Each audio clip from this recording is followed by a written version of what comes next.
Middle east में crisis के पेश नज़र अमेरिकन आर्मी ने एक और बहुत बड़ा मूव किया है। हमने पहले देखा था कि मेडिटेरेनियन सी में इन्होंने अपने बड़े बड़े बहरी बेड़े पहुंचाने शुरू कर दिए थे इजराइल की सपोर्ट के लिए। अब अमेरिका एक कदम और आगे बढ़ा है और उन्होंने न्यूक्लियर सबमरीन को मिडिल ईस्ट की तरफ डिस्पैच कर दिया है। अमेरिका से वो चल पड़ी है और वो मिडिल ईस्ट में सुएज कैनाल की तरफ प्रॉबेबली वो पहुंचेगी और वहां पर एक्टिव हो जाएगी। इस पूरे मामले के पेश नज़र ये सारा जो कुछ हो रहा है और अमेरिका की जो सेंट्रल कमांड है, इनकी कमांड्स फैली हुई हैं पूरी दुनिया में। इन्होंने अपनी आर्मी को डिवाइड किया हुआ है और यूएस की जो सेंट्रल कमांड है, जिसको सेंटकॉम भी कहते हैं, पाकिस्तान भी उसी एरिया के अंडर आता है। इंडिया उसके अंडर नहीं आता है। इंडिया इनकी जो इंडो पैसिफिक कमांड है उसमें आता है। तो यूएस सेंटकॉम के अंडर पाकिस्तान भी आता है। तो यानी पाकिस्तान से जब भी किसी मिलिट्री जनरल ने मिलना होता है तो वो यूएस सेंटकॉम का कमांडर मिलता है। तो यूएस सेंटकॉम ने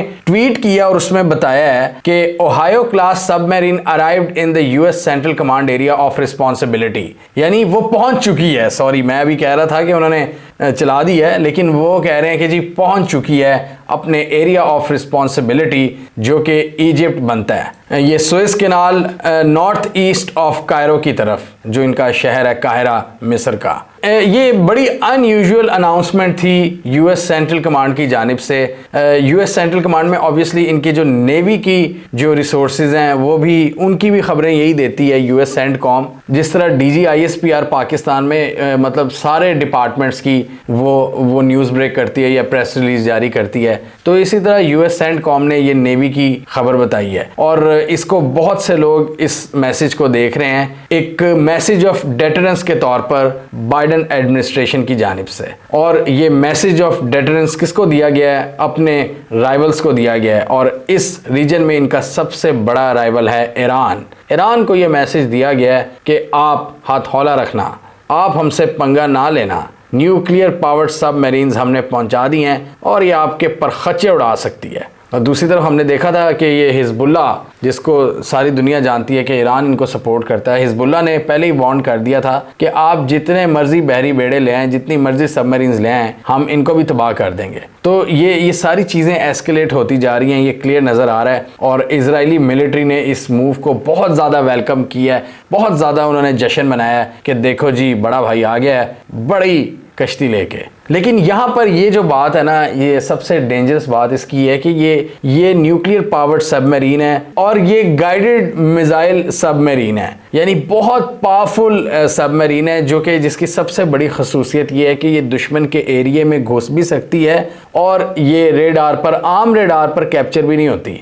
मतलब दुश्मन के पानियों में ये घूमती रहेगी, पूरी सर्वेलेंस करती रहेगी, इंफॉर्मेशन गैदर करती रहेगी, लेकिन दुश्मन को पता नहीं चलेगा। ये Ohio class guided missile submarines, जिनको SSGNs भी कहते हैं, ये पहले बैलिस्टिक मिसाइल सबमरीन थी जिनको कन्वर्ट किया गया fire Tomahawk cruise missile submarine से। और एक सबमरीन 154 क्रूज मिसाइल कैरी करने की सलाहियत रखती है, जो कि यूएस की जो ट्रेडिशनल मिसाइल गाइडेड सबमरीन्स हैं उनसे 50% इसकी कैपेबिलिटी ज़्यादा है। 50%, बहुत ज़्यादा मिसाइल एक वक्त में दाग सकती है। और इनकी यही खसूसियत है कि ये बहुत ज़्यादा फायर पावर को बहुत थोड़े अरसे में डिलीवर कर सकती है, मतलब मिसाइलों की बारिश कर सकती है। अब इस तरह की सबमरीन्स की खसूसी बात ये होती है कि ये दुश्मन के एरिया में पहुंच जाती हैं और पता भी नहीं चलता, और इसी वजह से इस चीज़ को सीक्रेट रखा जाता है। तो इस दफ़ा जो इन्होंने एलानिया ये कह दिया है कि हमने मिडिल ईस्ट में ये पहुंचा दिया, ये बड़ा एक अनयूजुअल मूव है यूएस नेवी की जानिब से, यूएस मिलिट्री की जानिब से, कि इन्होंने ऐलान करके बताया है, मतलब एलानिया अलल ऐलान इन्होंने बताया कि ठीक है जी हम आ रहे हैं। और इसलिए ये कहा जा रहा है कि ये डायरेक्ट मैसेज दिया गया है जो यूएस समझता है जो इनके दुश्मन है और इजराइल के दुश्मन है, और उन दुश्मनों में पहला नाम आता है ईरान का। और ईरान के अलावा ये मैसेज उन मिलिटेंट ग्रुप्स को भी दिया गया है जिन्होंने पिछले कुछ दिनों में इजराइल के खिलाफ ऐलान जंग किया है, जैसे कि यमन के जो हुसी बागी हैं उन्होंने भी मिसाइल दागे इजराइल की तरफ, फिर हिजबुल्ला ने धमकियाँ दी।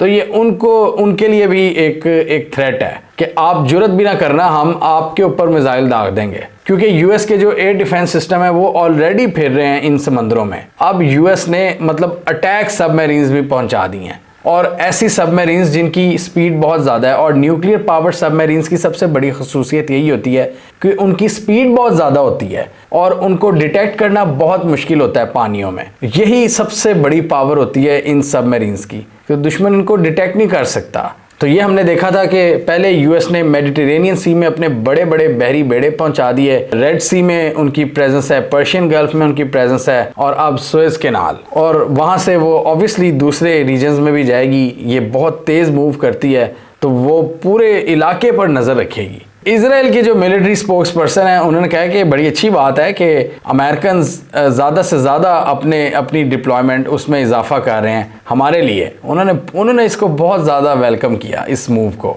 और सबसे बड़ा एज इन सबमरीन्स का यही है कि एक तो इनकी स्पीड बहुत ज़्यादा होती है, ये डिटेक्ट इतनी इजीली नहीं हो सकती और इसी वजह से ये क्लोज रेंज से दुश्मन पर हमला कर सकती हैं, दुश्मन को फिर पता भी नहीं लगता। ये हमने इन वीडियोस में देखा था कि अमेरिका ने इजराइल को कह दिया है कि आपको हर तरह की हम सपोर्ट प्रोवाइड करेंगे, आपने टेंशन नहीं लेनी, बस हमें बताते जाना है। उनके दिफाई मिनिस्टर आए, उनके वजीर खारजा आए, उनके सदर आ गए, मतलब कौन कौन नहीं आया और थपकी दी। उन्होंने कहा हम आपके साथ हैं, कोई टेंशन की बात नहीं है। और अमेरिका का ये कहना है कि जितनी हम मिलिट्री डिप्लॉयमेंट कर रहे हैं, जितनी ट्रूप मूवमेंट में इजाफा कर रहे हैं, इसका एक ही मकसद है डेटरेंस, यानी कि एक इतनी फोर्स रखी जाए रीजन में कि दुश्मन डर जाए और वो कोई एस्केलेटरी मूव ना कर सके। उनको डराने के लिए बेसिकली एक डेटरेंस कायम रखने के लिए अमेरिका कह रहा है कि हम इस तरह के मूव्स कर रहे हैं, अपनी मिलिट्री प्रेजेंस को बढ़ा रहे हैं। अमेरिका कह रहा है ये हमारे ऑफेंसिव मूव्स नहीं है, डिफेंसिव मूव्स हैं, यानी अपने दिफा के लिए हम ये कर रहे हैं। हमने किसी पर जारियत नहीं करनी, हमने in case of any escalation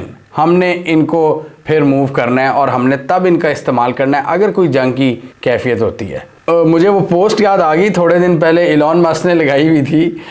Iran के इर्द गिर्द बहुत सारे अमेरिकी एसेट्स और अमेरिकन बेसिस हैं और इलॉन मस्क ने बड़ी तनकीद की हुई थी अपनी ही फॉरेन पॉलिसी पर कि हम ईरान को थ्रेट कहते हैं लेकिन हमारी अपनी हरकतें क्या है, हम उनके इलाके में घुसकर उनको घेर कर कहते हैं कि ईरान पंगे करता है, ईरान थ्रेट है, ईरान एक विलन है, जबकि अमेरिका ने तो कह दिया कि हम अपने इंटरेस्ट को सेफगार्ड करने के लिए इस रीजन में कुछ भी कर सकते हैं। ये हमने इस वीडियो में देखा था कि बाइडन ने क्लियरली कह दिया था। बाइडन ने कहा था कि हम $100 बिलियन हम इजराइल और यूक्रेन को देंगे। फिर उनसे सवाल पूछा गया कि आप अपनी इकॉनमी को देखते हुए क्या आप ये 2 जंगें अफोर्ड कर सकते हैं एक टाइम में? तो बाइडन ने कहा क्यों नहीं, हम सुपर पावर हैं, हम कर सकते हैं, हम नहीं करेंगे तो और कौन करेगा।